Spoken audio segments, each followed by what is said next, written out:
Good day, dear teachers. For today's video, we're going to discuss the COT RPMS rubrics. This is for teacher 1 to 3. Again, this is teacher B. If you like my video, please like and subscribe my YouTube channel. Let's start with the rubric level summary. As you can see, meron itong 3 columns. Yung first column, yung level, kung saan nakasulat yung 3, 4, 5, 6, and 7. Sa second column naman, yung level name, organizing, developing, applying, consolidating, and integrating. Sa third column, nakasulat yung description ng bawat rating. Ang pinakamataas dito ay yung level 7. Ang katumbas nito sa ating RPMS rating for quality is 5 points. Kapag 6 naman ang nakuha natin, ang equivalent nito ay RPMS rating for quality is very satisfactory or 4 points. Kapag nakakuha tayo ng 5, lalo na kapag yung bago pa lang talaga tayong teacher, huwag sasama yung loob natin kasi for sure bibigyan din tayo ng ating observer ng technical assistance para matulungan tayo to improve yung ating pagtuturo. Let's proceed to the rubrics of each indicator.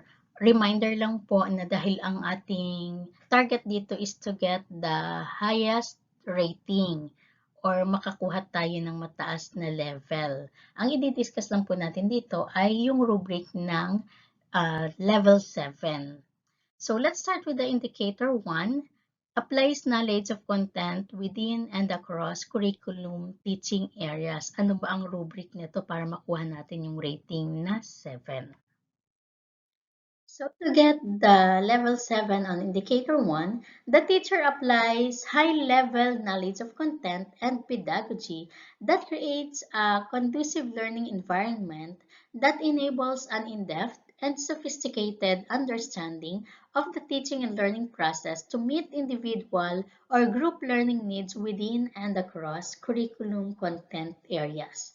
When we say high-level knowledge, it means complex content knowledge within and across curriculum areas. On feature of practice na nakalagay dito sa rubric number 1, the teacher applies extensive knowledge of content beyond his or her area of specialization. Number 2, the teacher motivates learners to investigate the content area to expand their knowledge and satisfy their natural curiosity. So, paano natin ito gagawin? First, we need to examine the concepts from other curriculum learning areas na pwede nating integrate doon sa current lesson natin. We need to determine the learner's knowledge and skills necessary to serve as the basis for the level of integration to the subject matter. We need to make sure that the integration would not replace the main lesson and would not hinder the attainment of the competency. Indicator 2 uses a range of teaching strategies that enhance learner achievement in literacy and numeracy skills. Paano tayo mabibigyan ng level 7 na rating for indicator 2? To get the rating of 7 on indicator 2, the teacher integrates well-connected teaching strategies that promote individual and group learners' critical literacy and or critical numeracy skills. When we say critical literacy, it means critically analyzing and evaluating the meaning of text as it relates to global issues to inform a critical stance, response, or action.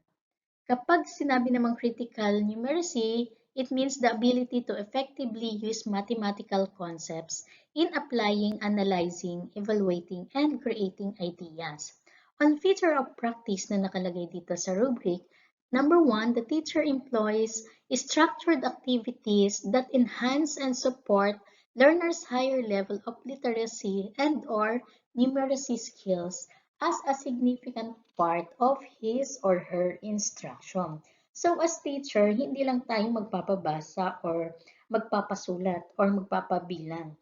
Dapat mag-isip tayo ng magandang strategies that can help our students to develop their skills to access the content of the simple text they are reading. The learning of new terms and vocabulary are more interesting and relevant to the learner.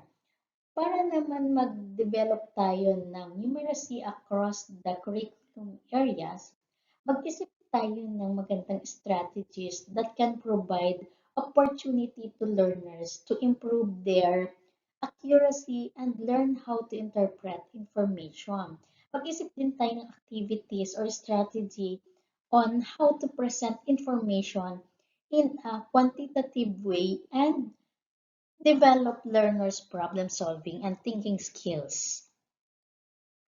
Ito naman po yung rubric on Indicator 3. Applies a range of teaching strategies to develop critical and creative thinking, as well as other higher order thinking skills. So, paano natin ma-achieve itong level 7? To get the highest level on indicator 3, the teacher provides a broad range of questions and activities, including those of higher order that challenge learners to analyze their thinking to promote deeper understanding. On features of practice, number 1, learners compare and contrast ideas. Number 2, learners synthesize or summarize information within or across disciplines. So, dito sa indicator 3, para makuha natin yung level 7, we should develop critical thinking among our learners. Yung ibigay nating questions sa kanila should encourage them to analyze, evaluate, and create with sample task. Avoid natin yung questions na pwedeng sagutin lang ng yes or no, or if ever man, ask questions that require an extended response. Kailangan, we should reinforce students' responses and questions in a positive way in order to encourage future participation. Pwede din, just for example, when our students respond to our question, we can ask another students to comment on his statement. Ang purpose nito is to enable more learners to participate. Indicator 4 manages classroom structure to engage learners individually or in groups in meaningful exploration, discovery, and hands-on activities within a range of physical and learning environments. So these are the rubrics for Indicator 4, and let us focus again on level 7. To get the level 7 on indicator 4, the teacher organizes and maintains classroom structure and engages learners individually or in groups in meaningful exploration, discovery, and hands-on learning activities within a range of physical learning environments. On features of practice na nakalagay sa rubric, number 1, the teacher utilizes proactive classroom structure management. Practices to support flexible movement of the learners in all learning activities. Number 2, learners are fully engaged in all activities by utilizing optimal space and time appropriate to their needs. When we say meaningful exploration, these are the activities that lead to learners' full understanding of concepts and how they relate to other concepts. When we say naman hands-on learning activities, these are activities that require physical participation of learners to construct, consolidate, or explain concepts. Yung discovery learning activities naman, these are the activities that require learners to draw on their past experiences and existing knowledge to discover facts, relationship, and new knowledge to be learned. When we say classroom structure, ito ay tungkol sa setup ng learning environments, which generally includes the arrangement of chairs, tables, and other equipment in the classroom designed to maximize learning. A classroom with a well-managed structure and activities is a task-oriented and predictable environment. Kapag sinabing classroom, we do not limit ourselves on the four walls of the room. Pwede itong sa labas ng classroom or in any place in school kung saan alam natin na ang learners can engage in meaningful explorations, discoveries, and hands-on activities.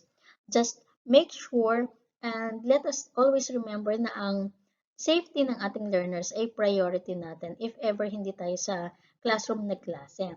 And we also have a set of routines and procedures which are the tools we use for a smooth flow of the lesson. Kailangan well-planned ang ating activities.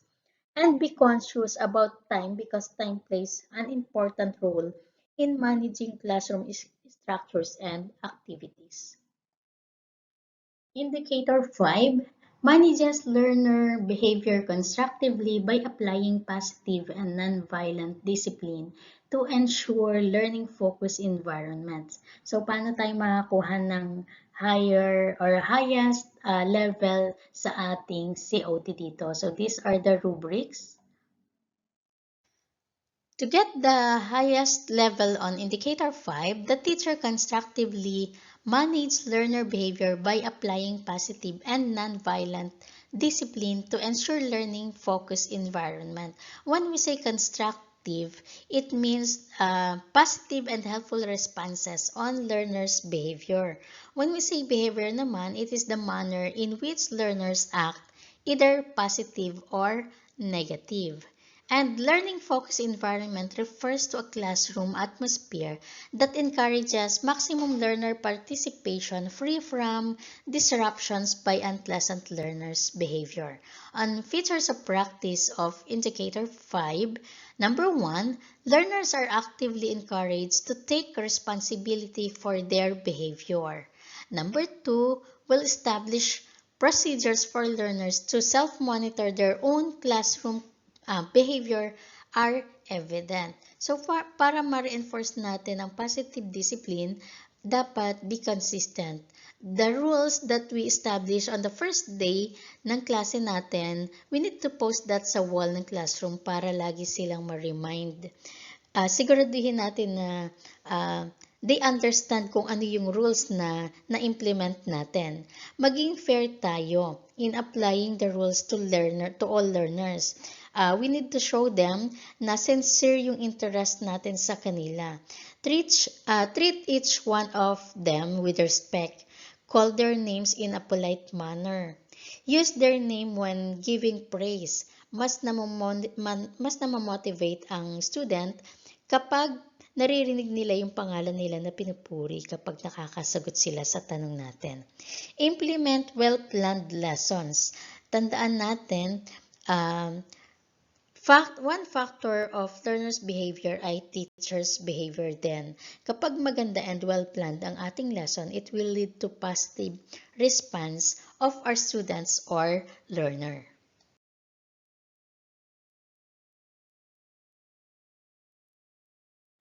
That's all, dear teachers. Thank you for watching. This is Teacher V or Teacher Vlogger. Bye!